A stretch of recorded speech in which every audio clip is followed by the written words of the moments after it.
Hello students, I am Rahul Upadhyay from QH Inter College, your mathematics teachers. As you know, at this time for coronavirus. So stay safe and stay home. Our school provide all subject videos by WhatsApp groups and YouTube channels.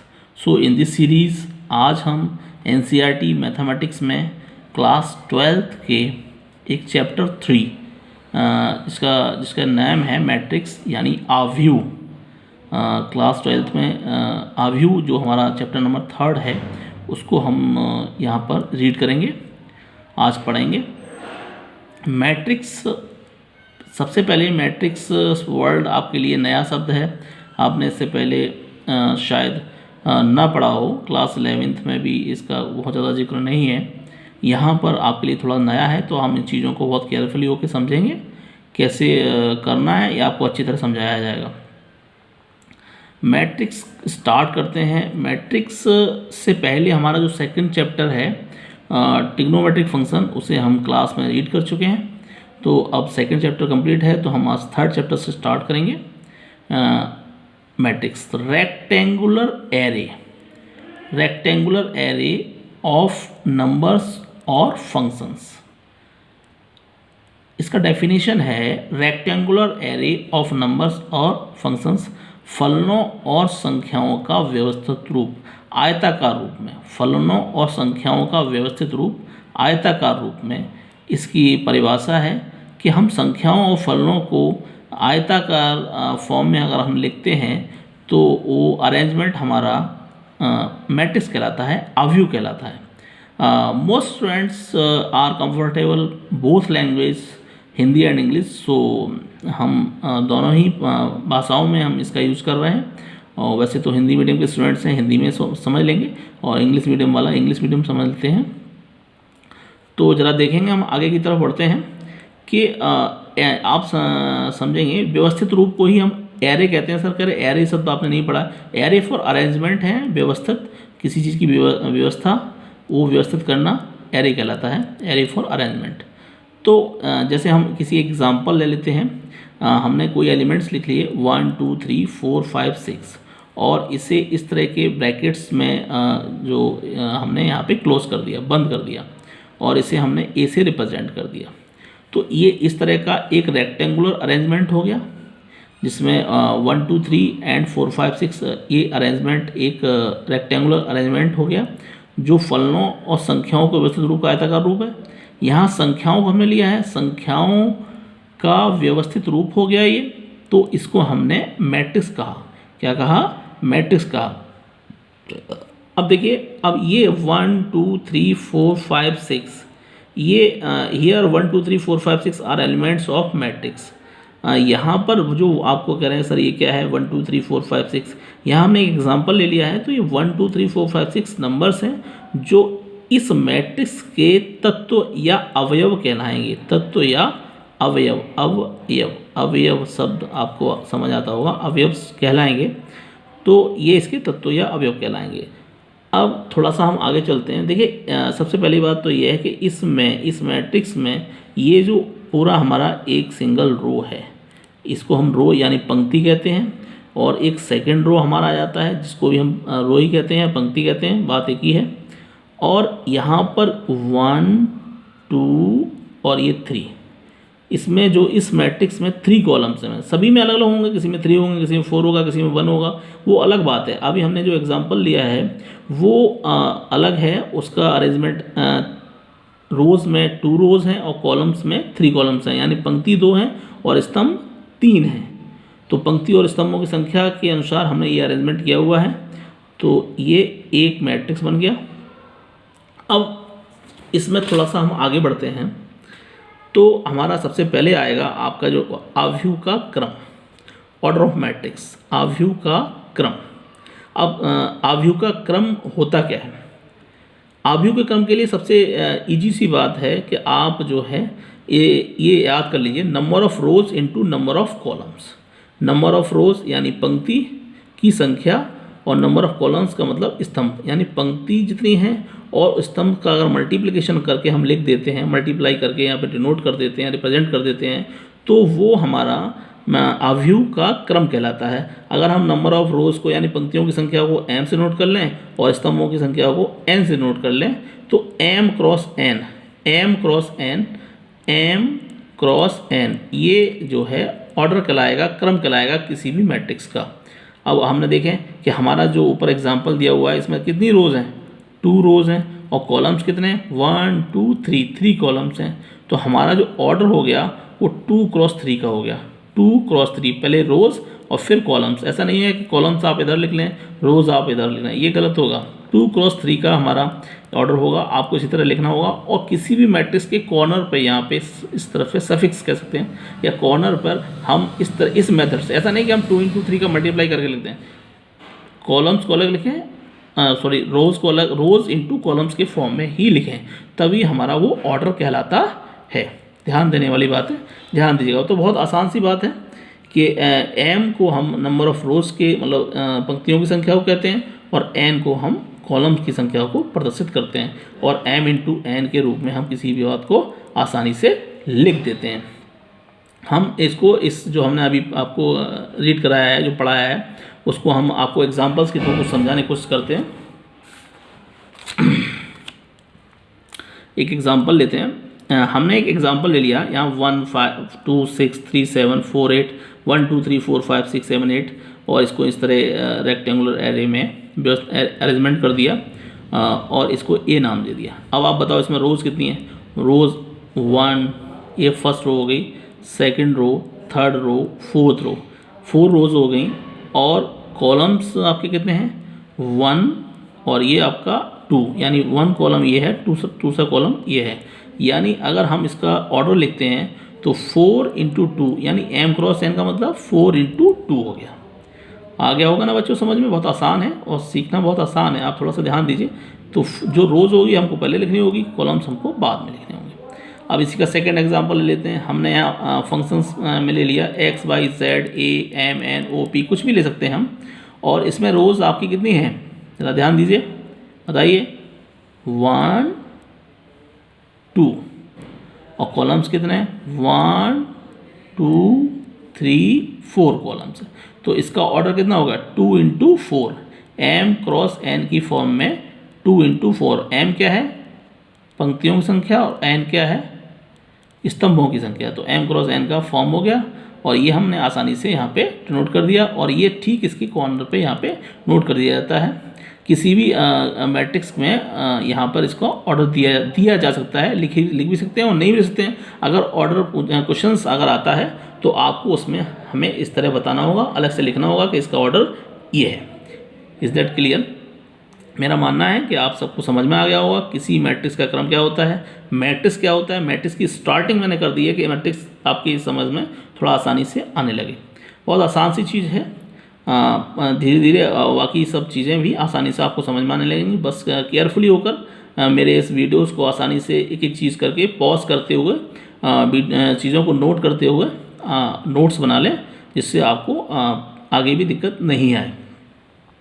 अब इसके बाद हमारा आता है representation of element of matrix. Representation of element of matrix मतलब आव्यूह के तत्वों को प्रदर्शित करना। मतलब आप अब जो चीज़ क्लियर करनी है वाकई में वो अब सामने आती है कि जो आपको जिसका वेस है इसका वो क्लियर होना चाहिए। आव्यूह के तत्वों को प्रदर्शित करना, तत्व या अवयव एक ही बात होती है। अब तत्व या अवयव एक ही बात होती है तो इसमें ज़्यादा टेंशन लेने वाली बात नहीं है। एलिमेंट्स या ये सब चीज़ें एक ही बात है।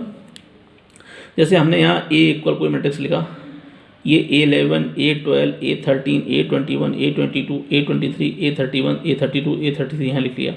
ये एक बेसिक मैट्रिक्स है, आधारिक अवयव है जिसका हम क्वेश्चंस में यूज़ करेंगे, और जो भी एलिमेंट्स या नंबर्स वाले जो मैट्रिक्स दिए जाएंगे उनमें सीखेंगे कि हमारा फर्स्ट जो एलिमेंट रो में फर्स्ट एलिमेंट जो होता है किसी रो या कॉलम्स में उसका नाम A11 होता है, फिर A12 होता है, फिर A13 होता है, फिर ऐसे ऐसे आगे बढ़ता हुआ चला जाता है। अब आप देख रहे हैं कि इस मैट्रिक्स का जो ऑर्डर है वो 3 × 3 का है। इसमें 3 रोज़ हैं एंड 3 कॉलम्स हैं, तो 3 and 3 का है, तो आप ऑर्डर तो समझ गए। अब मान लीजिए हमने एक इस मैट्रिक्स ले लिया, एग्जांपल समझाते हैं आपको। यहाँ एग्जांपल मैं नोट कर देता हूँ, यहाँ एग्जांपल है, एग्जांपल ले लिया, ये एक है और इसका भी ऑर्डर जो है 3x3 है। अब आपसे पूछा जाए कि बेटा बताओ कि कोई मैट्रिक्स आपको दे दिया कि इसका A11 कौन सा है, A11 एलिमेंट्स कौन सा है, तो आप बता देंगे फर्स्ट वाला A11 है, यानी A11 इक्वल टू 4, और यहाँ A12 5 है, A13 7 है, ये मैंने यहाँ सब नोट किया हुआ, आप यहाँ से नोट कर सकते हैं। A21 8 है, बहुत आसान सा है, A21 8 है, A22 9 है, A23 10 है, ये 11 है, ये 12 है और ये 13 है। तो यहाँ पर हम इन सब चीज़ों को नोट कर सकते हैं। अब सबसे समझने वाली बात यह है कि आपके मन में एक प्रश्न उठ रहा होगा, यहाँ क्वेश्चन आ रहा होगा, सर ये कहाँ से आ गए, ये क्यों होते हैं कि A11 क्यों, A11 पहले क्यों होता है, 21 पहले क्यों नहीं हो सकता, या 31 पहले क्यों नहीं हो सकता, सर आपने 11 से ही क्यों लिख दिया, ये प्रश्न उठ सकता है आपके मन में। तो इसको हमें दूर करना है, आपकी इस प्रॉब्लम्स को। तो हम समझाते हैं कि होता क्या है, बेसिक में ऐसा क्यों लिखा होता है। बहुत आसान सा है। देखिए हम A11 को लिया हमने, अब A11 में देखिए हमारा जो फर्स्ट एलिमेंट है वो रो कौन सी है, हमारी फर्स्ट रो है, तो हमने यहाँ फर्स्ट दिख रहा है आपको, फर्स्ट ही है, और कॉलम भी हमारा कौन सा है, फर्स्ट है, यानी 1 फर्स्ट 1 1, यानी फर्स्ट ही पहली ही पंक्ति है और पहला ही कॉलम है, इसलिए 1 1 ये 11 हो गया। अब आगे बढ़ते हैं, ये रोज़ नहीं चेंज हुई, रोज़ तो ये 1 ही है, कॉलम चेंज हो गया, कॉलम ये 2 आ गया, तो 1 2 हो गया। अब रोज़ 1 कॉलम 3, तो 1 3 हो गया। यहाँ जाके हमारी रोज़ चेंज हो गई, रोज़ 2 कॉलम 1, रोज़ 2 कॉलम 2, रोज़ 2 कॉलम 3। यहाँ जाके फिर रोज़ चेंज हो गई, रोज़ 3 कॉलम 1, रोज़ 3 कॉलम 2, रोज़ 3 कॉलम 3, तो ये 3 3 हो गए। इस तरह हम जैसे जैसे एलिमेंट्स को बढ़ते जाते हैं, कॉलम और रोज़ और कॉलम्स के अकॉर्डिंग वो आगे बढ़ते जाते हैं, उनके नंबर भी आगे बढ़ते चले जाते हैं, जिससे हम आसानी से पहचान पाते हैं कि कौन सा कॉलम क्या है। अगर मैं आपसे कहूँ कि इसका A33 बताइए, तो A33 दिख रहा है आपका 13 है, यानी 13 का कौन सा है, इसका 13 में आप देखिए जो रोज़ है 1 2 3 पे आ गया, और कॉलम्स है वो 1 2 3, यानी 3 3 हो गया। A33 कितना हो गया, 13 हो गया। बहुत इजी है ना, आसान है, सीख लीजिए और समझ लीजिए। जो चीज़ें समझ में ना आए आप बाद में हमें बता सकते हैं, होमवर्क में भी आपको कुछ देते हैं, तो वो सब चीज़ों को आप सीखें और करें। अब देखिए थोड़ा सा हम आगे की तरफ पढ़ेंगे, नेक्स्ट प्रोसीजर, बहुत आसान सी चीज़ें आपने सीखी हैं। अब देखिए आव्यूह का व्यापक प्रदर्शन, जनरल रिप्रेजेंटेशन ऑफ मैट्रिक्स। आप कहेंगे सर ये क्या है, वैसे तो आपने अगर बुक्स अगर आपके पास अवेलेबल है तो आप ये चीज़ पहले पढ़ी जाती है, उसके बाद वो चीज़ पढ़ी जाती है, लेकिन आपको यहाँ तक पहुँचाने के लिए मैंने उन सब जितने भी ऑब्जेक्ट्स थे उनका इस्तेमाल किया, इन सब चीज़ों का इस्तेमाल हमने किया जहाँ से आप यहाँ तक पहुँच पाएँ। बिकॉज क्योंकि जो भी एजुकेशन डिप्लोमाज हैं उन सभी में सिखाया जाता है, उस क्लासेस में भी सिखाया जाता है, टीचर्स भी बताते हैं कि हमारा जो लर्निंग का जो ऑर्डर है, मतलब अधिगम का जो तरीका है वो इजी टू हार्ड होना चाहिए, ना कि हार्ड टू इजी। तो इजी टू हार्ड के लिए हम ये पहले हमने कुछ इजी चीज़ें बताई, अब थोड़ा सा हम इसको बेसिक समझाएंगे कि मैट्रिक्स में सारे एलिमेंट्स होते कैसे हैं। कुछ चीज़ें तो आप पहले से ही समझा चुका हूँ मैं, जैसे A11 A12 A13 सब कहेगा अब इतना ही बड़ा होता है, नहीं, A14 होगा, A15 होगा, A16 चल जितना हो सकता है। लास्ट में उस पॉइंट को हम A1n कहते हैं, A1n, क्योंकि हमारा देखिए 1 1 1 यानी 1 तो चेंज नहीं होगा, यानी रो वही रहने वाली है, तो 1n हो गया ना। और ये 1 2 3 4 5 6 dot dot dot dot n यानी 1n। ऐसे ही 21 22 23 तो 24 आ गया, यानी 2 2 2 यानी 2, और यहाँ 1 2 3 डॉट डॉट डॉट n तक। ऐसे ही नेक्स्ट 31 32 33 3n। तो देखिए देख रहे हैं आप, फर्स्ट वाला जो रोज़ है वो चेंज नहीं हो रही, 3 3 3 3 यानी सेम है, और ये चेंज हो रहा है 1 2 3 यानी n तक।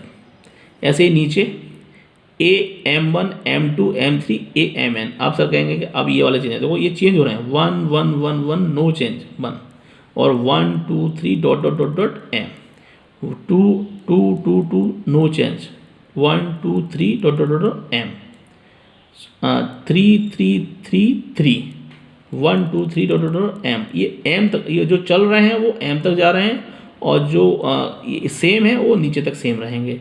और यहाँ देखिए इसमें एन तक पहुँचे और इसमें एम तक पहुँचे, यानी लास्ट वाले टर्म ये यहाँ एम हो गया और ये एन हो गया, और इसका जो ऑर्डर है वो एम क्रॉस एन का हो गया, यानी इसमें एम पंक्तियाँ और एन स्तंभ हो गए। तो बहुत आसान सी चीज़ें हैं, ये बेस पे ये बेस है, ये समझ लीजिए एक बार तो बहुत आसान हो जाएगा। ये हो गया हमारा आव्यूह का व्यापक प्रदर्शन, बहुत आसान सा है, सीख लीजिए।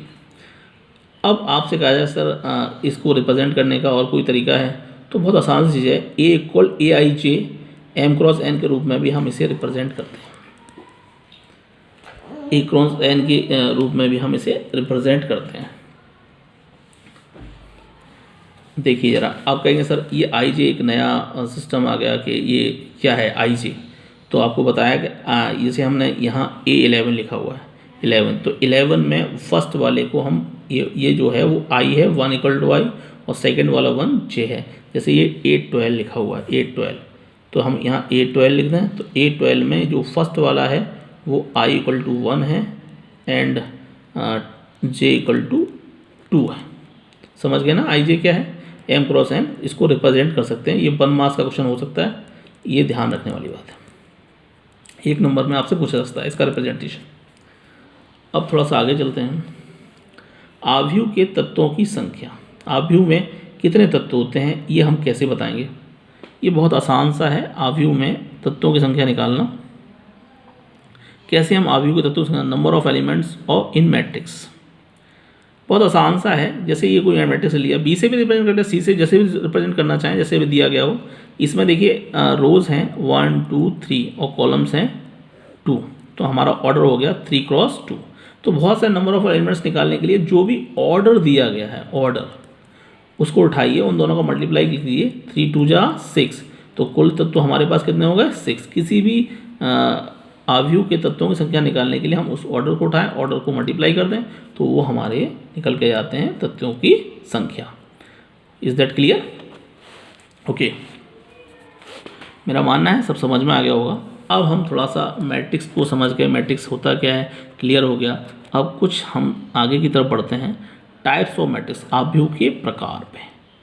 आव्यूह टाइप्स, आव्यूह कितने प्रकार के होते हैं, आव्यूह काफ़ी टाइप्स के होते हैं, तो हम आज उनमें से कुछ टाइप्स को पढ़ेंगे जिससे हम सीख पाएंगे। धीरे धीरे सारे टाइप्स आपको सिखाए जाएंगे।